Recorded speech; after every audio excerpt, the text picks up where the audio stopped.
The ancient Greek pantheon is rife with symbolism. One such symbolic creature is Cerberus, the three-headed monstrous canine, the loyal servant and guardian of the Greek god of death. Did you know? The first poisonous plants sprang up from the saliva of Cerberus and were used by the Thessalian witches to make a potion that enabled levitation. Index 1. The creature, etymology and origin 2. Cerberus in Greek myths 3. Literary depictions 4. Artistic expressions 5. Symbolism. The Greek pantheon is stuffed with all sorts of imaginary creatures, beasts and monsters alike.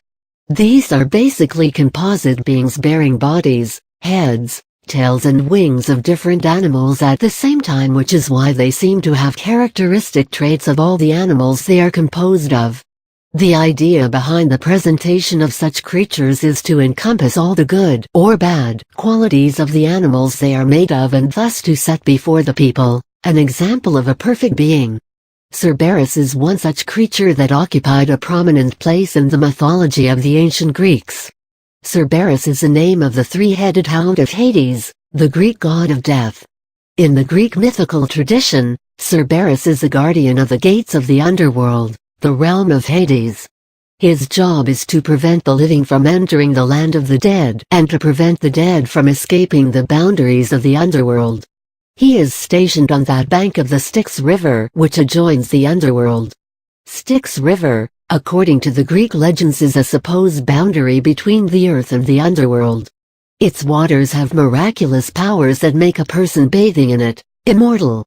Therefore, the river also needs to be guarded, a task with which Cerberus is also assigned. The creature, etymology and origin. The term Cerberus is a Latinized version of Greek Kerberos, which possibly refers to devil of the pit. The name, in some form, also resembles the name of one of Lord Yama's god of death in Indian mythology, dog, Sabala, who was associated with the final judgment of the souls that enter his realm. Interestingly enough, the Homeric literature refers to a dog who guards Hades' entrance but refers to him simply as a dog and not Cerberus, the three-headed dog. Hesiod, in 7th, 8th century BC, refers to the creature as being 50-headed. He also states that he was a son of Typhon and ECHIDNA. Typhon was a winged giant bearing a tail of a snake who could control and command the storms. He was the son of Gaia, Mother Earth of the Greek myths.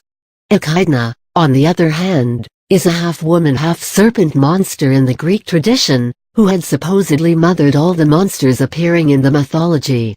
Some of the later sources describe Cerberus as having 3 canine heads, a dog's body, a mane made of snakes and a dragon's tail. This kind of composition makes the creature appear extremely monstrous and fierce. But this kind of representation fits perfectly owing to the kind of tasks that the creature is assigned with. Legend says that Cerberus was so dreadful to behold that anyone who tried to look at him with a bare eye was turned instantly to stone. As mentioned above, Cerberus is a hound of Hades with 3 heads. He is Hades' most loyal companion and servant. Some classical sources state that these heads represent 3 phases of human life, viz. Infancy, youth and old age. Another theory says that the 3 heads of the hellhound symbolize the past, the present and the future. It has been mentioned that Cerberus fed on raw meat of the humans, and so he ate all those mortals who dared to cross the Styx in order to enter the realm of Hades. In a way, Cerberus stands for the sharp line of distinction between the world of the mortals and the world of the dead. The myth of Cerberus attempts to highlight the fact that life and death are 2 distinct concepts which can never overlap with one another. If any such effort is made by any individual, he may have to face grievous consequences for the same. This also applies to the dead and their souls that reside in the underworld. Cerberus in Greek myths. Cerberus appears in numerous myths of the ancient Greeks, most of which put across a point that it was possible either to lull, subdue or capture the creature, as was proven by many at a number of times. However, one cannot ignore the deadly and fierce aspect of the creature due to which he was stationed where he was. Credit: Wikimedia Commons, PD. King Eurystheus had arrested and imprisoned Hercules for killing his own children after he was forced into a state of insanity by Hera, the wife of Zeus. In order to be released, he was assigned with a set of 12 labors that he had to perform according to the rules which were set.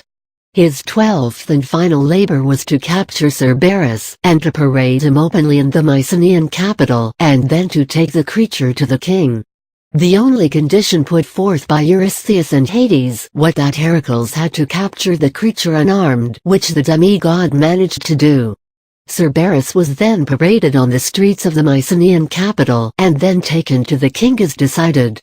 But the king was so terrified on seeing the hellhound that he asked Hercules to take it back to Hades with immediate effect. Persephone, the daughter of Demeter, was abducted by Hades and was forcibly made to marry him. So, Demeter decided to enter the underworld in order to look for her daughter and take her back.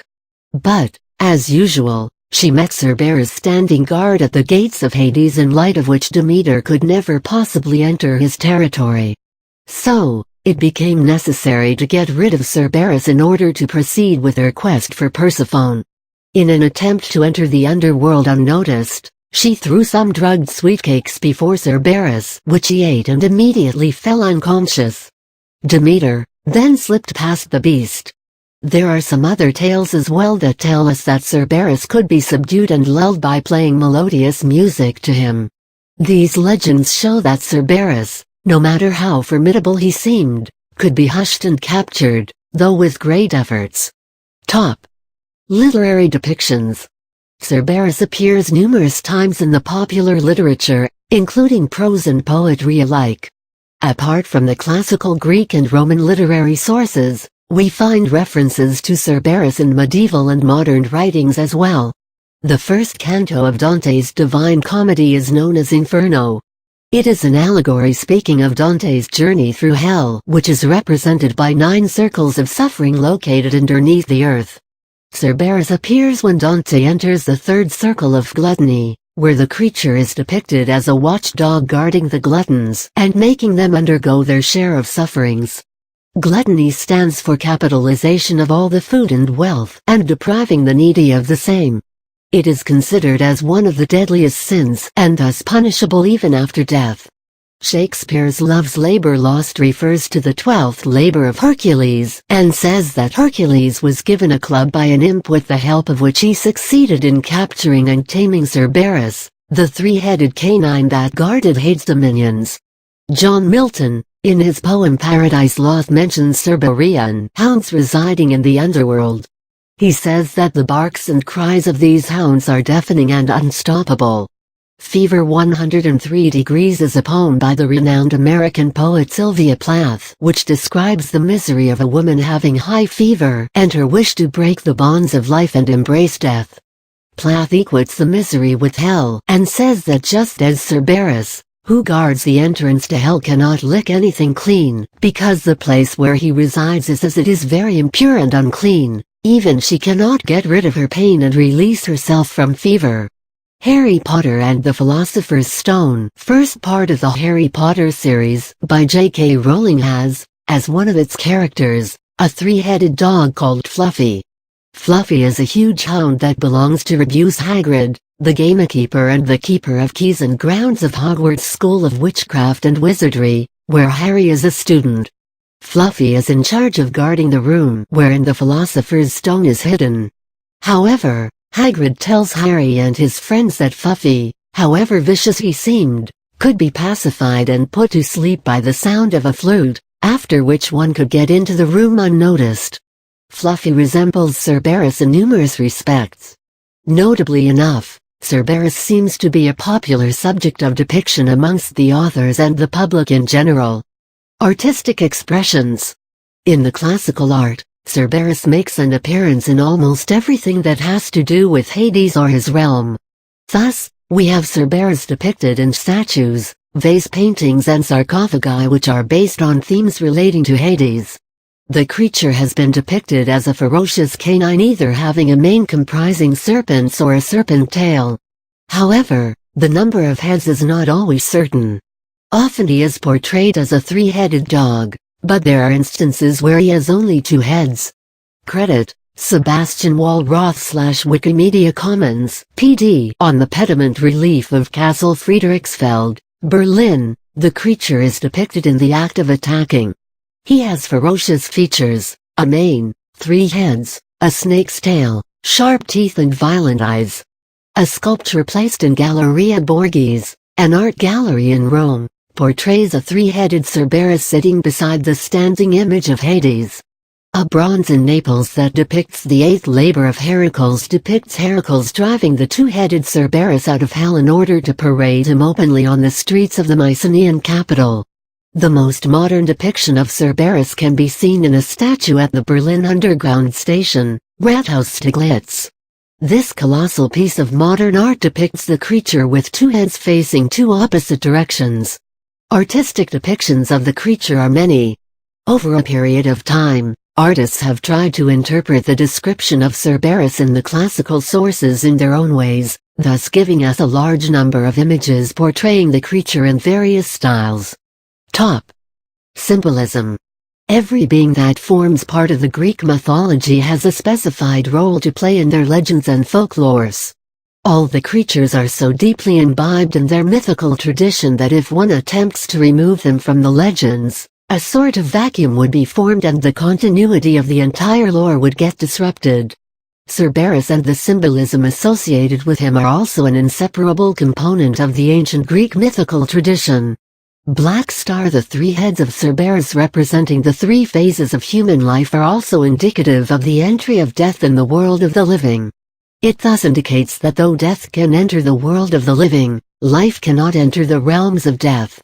Black Star Cerberus symbolizes the balance between the worlds of the living and the dead, which has to be maintained in order to ensure the smooth functioning of the universe. Black Star Cerberus is a powerful creature that is extremely tough to capture or tame. However, at times it was possible for some to overpower him. This shows that though death is unavoidable and inexplicable at times, its fear can still be overcome by the sheer willpower of a person. Black Star. The success of some of the mortals such as Hercules in taming the creature also points towards the fact that nothing is impossible in the world, no matter how Herculean the task seems. Black Star. Sometimes, Cerberus is considered symbolic of lawyers because of his three tongues that imply glibness. Black Star Cerberus also symbolizes a being who is controlled by overwhelming desires, and his three heads are sometimes seen as a symbol of evil intelligence or genius. Some opine that Cerberus showed unmatched dedication towards the ancient Greek gods. Owing to this, Hades eventually released the creature, which then took a human form and was called Naberius. Top. Creatures similar to Cerberus have also been found in other mythological traditions. In Egypt, a representation on Tutankhamun's tomb portrays Anubis, guardian god of the tombs, as a canine in a crouching posture. Anubis was a dog-headed god. Contradictory viewpoints suggest Anubis to be a jackal-headed deity who guided the souls of the deceased into the underworld. Similarly, in Norse mythology, a dog called Garm poses as the hellhound. It is indeed interesting to note how myths travel from region to region and still manage to retain their inherent essence.